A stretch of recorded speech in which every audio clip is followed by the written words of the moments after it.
He turned, and her palms slid to his waist. "I don't know when I'll get back. This thing could run real late." Although, with the regular season opener in just 5 days, he doubted it. He pushed her dark hair behind her shoulder. "Call me the next time you're in Seattle." "That could be months, and by then you'll be on the road playing hockey." She dropped her hands and moved toward the bed. He watched her skinny behind as she stepped into her tiny panties. There were a lot of things to like about Veronica. Her face, her body, the fact that she was superficial, and there was nothing deep going on in her pretty head. There was nothing wrong with being superficial. Nothing wrong with living on the surface and avoiding lapses into deep thought. It made life easier. We can always meet up on the road again. True. She reached for a red t-shirt and pulled it over her head before stepping into a pair of jeans. But by then you'll have a black eye. He grinned. True.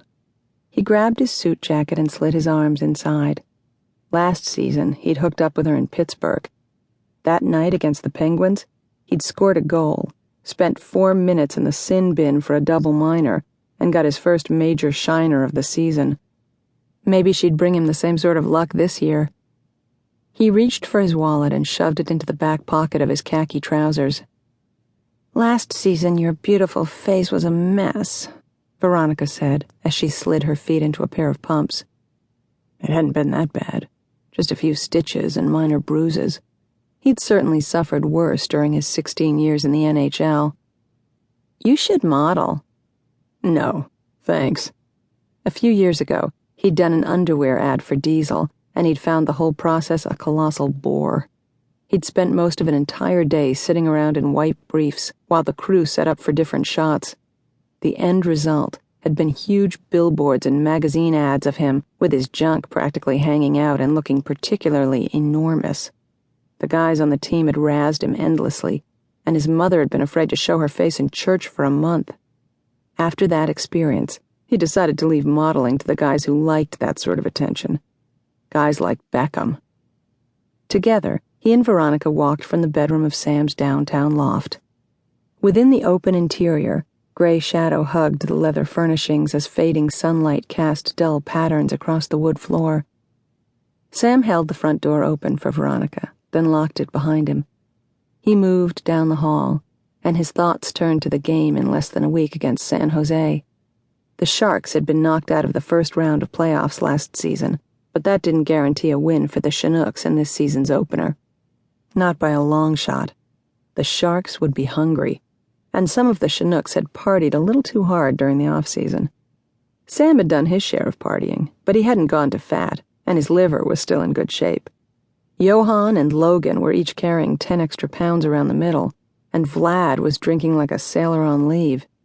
The organization had just given the captaincy to Walker Brooks. No shock there. Walker had been the alternate for the past few years. "I love weddings," Veronica said through a sigh as they moved to the elevator. Everyone assumed that Alexander Devereaux would put the A on his jersey, but nothing had been announced. They'd kind of floated the alternate captaincy in Sam's direction, but he hadn't taken the bait. Sam wasn't the most responsible guy, and that's how he liked it. The elevator doors opened, and they stepped inside. "Don't you?" "Don't I what?" He pushed the button to the lobby. "Love weddings?" "Not particularly."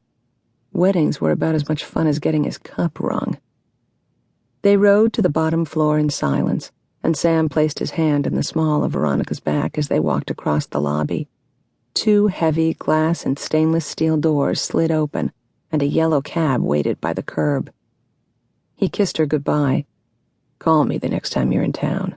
I really want to see you again," he said as he shut her inside the taxi.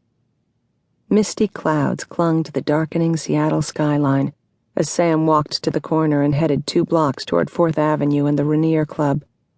The sounds of the city bounced off the buildings around him, and he glanced at his image reflected in storefront windows. A slight breeze lifted his lapels and teased the lock of blonde hair touching his forehead. He slid one hand to the front of his blazer and buttoned it against the damp, chilly air. He turned his attention to the crowded sidewalk, and within a few